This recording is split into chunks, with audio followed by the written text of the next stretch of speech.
G'day guys, in today's video we're going to talk about the 358 Winchester.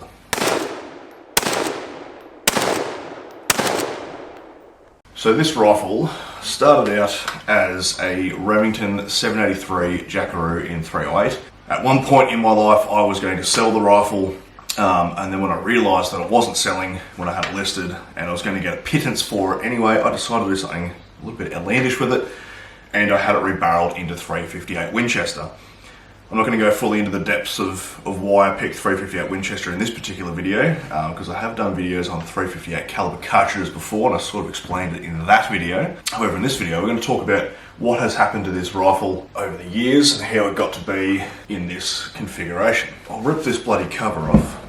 So the first thing I had done to this was I sent it away to get rebarreled. It is an excellent shooter. So this is a Swan barrel. It's in a Schillen No. 2 profile, 18 inch.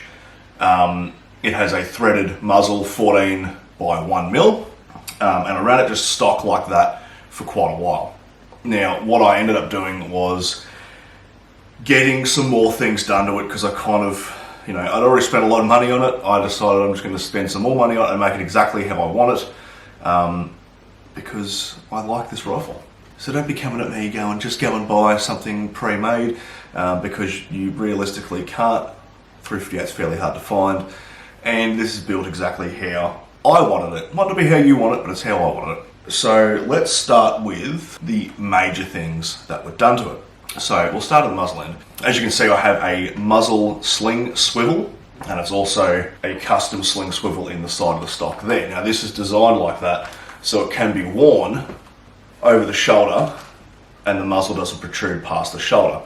So when I am in the really thick stuff, and this is my thick stuff gun, that doesn't get caught up, particularly if I'm following the dogs around or whatever. So that was one of the things I wanted. It's a design feature that's very popular in Europe, particularly Germany. Mauser M12 and M3s have those. Sauer 202s in the short carbine version have those as well. So that was something that I really wanted. Now, as I said, this was threaded 14 by 1, because at the time I didn't really know what I wanted to do with it, so I thought, well, it's with a gunsmith, I might as well get it threaded. And now this sling swivel is actually a muzzle device. It's actually threaded on. Now, it's such a tight fit, the way that this has been done, that that's not going to come off, and I'm not going to be able to take that off for you, but that's threaded onto that 14 by 1. Re-crowned on the end there of that muzzle device. So technically it has two crowns because it's just an open bore, so it has like the actual muzzle crown and then that crown. It doesn't affect the accuracy at all. I'm still shooting well under an MOA with that on there, so that is perfectly fine. Quickly, while we're on accuracy, when I first got this back, I had a ×4 scope on it, and I was still at 100 meters still shooting under an inch with a ×4 scope. That's pretty good for me, I think. Because ×4 is not that much magnification, particularly at 100 meters, to get a sub-MOA group with a ×4 scope. I think that's pretty bloody good. So that's a testament to the barrel, and that's a testament to the work that Swanee does. Moving back to the foresight, we have a ramped foresight that has been checkered on the back. That was hand checkered, and that just cuts the glare out. It has, on the front sight, now this is going to be really hard to show you, and I'm going to have to put it up on the screen, but it has a normal white dot, and then you can flip up and get a bigger white dot. Now it's supposed to be for low light shooting. It also aids you in quicker shooting. So yeah, that's pretty cool. It has a hood that comes up and down and locks into place. I don't really use the hood, but it came with that front sight ramp style, so it just stayed there. For the rear sight, so that's a banded front sight and that's soldered on. The rear sight is also soldered on, and we have a running bore rear sight. Now that's also a European design thing, obviously for shooting running bore. It's awesome for quick acquisition of target because it doesn't cover your target because of the taper and the way it comes up to a point. It doesn't cover your target, but it's very quick to get onto. These are the original Roussan pivot mounts that I put on this rifle years ago. It's one of the reasons why I kept this rifle, because I really like the action and I really like the fact that I already had that shit sorted. So I can run it like this as an iron-sighted weapon, and then if I need to, I can put the scope back on. Now that scope is a Leupold VX1 3-9x40. I really love these old school Leupolds, and I snavel them up whenever I can find them for a good deal. They generally sell for about $300-ish, and they're a very excellent scope. Yeah, I can't really tell you much more about the VX1, it's just a VX1. With the receiver, so the bolt was polished. It's incredibly smooth now. The bolt's been polished. The back of the bolt, the cocking indicator has been painted red, so I can tell it's cocked or not. One of the good features with the 783, which some people really love, and it's neither here nor there for me, but you can have it on safe and clear the weapon. That only happens if it's already been cocked. So if it's been fired, you can't then put it to safe, but as soon as it's cocked, you can just leave it on safe and clear it. Now with magazines, I have two of these 4M magazines, and they've been Cerakoted in bright orange. One, because they look cool, and two, if you drop it, you can find it. And I still have the original 10 rounders that came with it, just for that extra bit of wank if I really want to put that on there. These 10 rounders are really hard to get on. There we go. So there you go. If you really want to run the 10 rounder, the 10 rounder's on there. They are pretty good mags. I did have issues with the first one I got. It was replaced by Lucky 13 back when they were in business. If I really need to run the 10ers, I can. I've got two of those. What else have we got?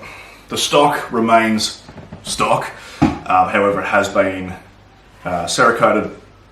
I should mention that the whole thing has been Cerakoted, which you can probably tell. So this stock has been Cerakoted with a sponge pattern thing in an orange, grey and black, and I think it looks pretty bloody cool. Now that might not be aesthetically pleasing to you, but it's very fucking pleasing to me, so I like it. And then the Remington Supercell recoil pad, which works phenomenally well. If you've had a Remington that has one of those pads in there, you know how well they work. I would say probably one of the best stock recoil pads that come with a rifle straight from the factory. I absolutely love them. This sling, I made that. That's just some woven paracord. A couple of sling swivels that I found in a box, and I think that's off a camera bag, that other end there, but it's normal webbing that you would have. So it's nice and light, it's not too thick and gets in the way, and yeah. So that's my rifle. I dig it. As I said, it shoots phenomenally. I've taken 2 deer with it so far. It hits incredibly hard. One of the deer, I hit it very, very far back. It was practically a liver shot. And I did have to track that for a little bit, but I did find it. I believe if I shot that with anything else, that deer probably would have gone so far that I would never have recovered it, but because I shot it with 358, I'm probably just telling myself that, but in my opinion, that's the reason why I managed to be able to find it, is because it gave a big enough hole to be able to bleed it out and drop it within, I think it was about 400 metres. The second deer I shot with it was relatively close, it was about 15-20 metres, and it punched clean through both sides. It took out 4 inches of spine, which is just directly above the shoulder. So I did hit it a bit high, but it was on the walk, and it was a bit of an instinctive shot because the dog put it up. That's my excuse anyway. But we had a caliber hole on the inside. It disintegrated about 4 inches of spine, and then it exited on the outside with that much force that it blew the hair off the deer on the other side. So that was pretty cool. So that's my go-to scrub gun now. It weighs just under 3.4 kilos, so it's fairly light, but also very handy because it is an 18-inch barrel.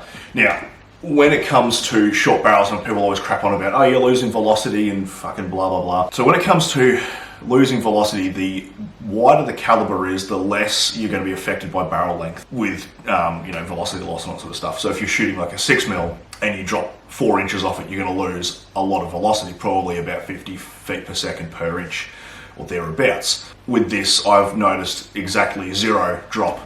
So from the load data, the ADI load data, a 24-inch, I think they're using a 24-inch Elijah barrel, whatever is on their fucking load data.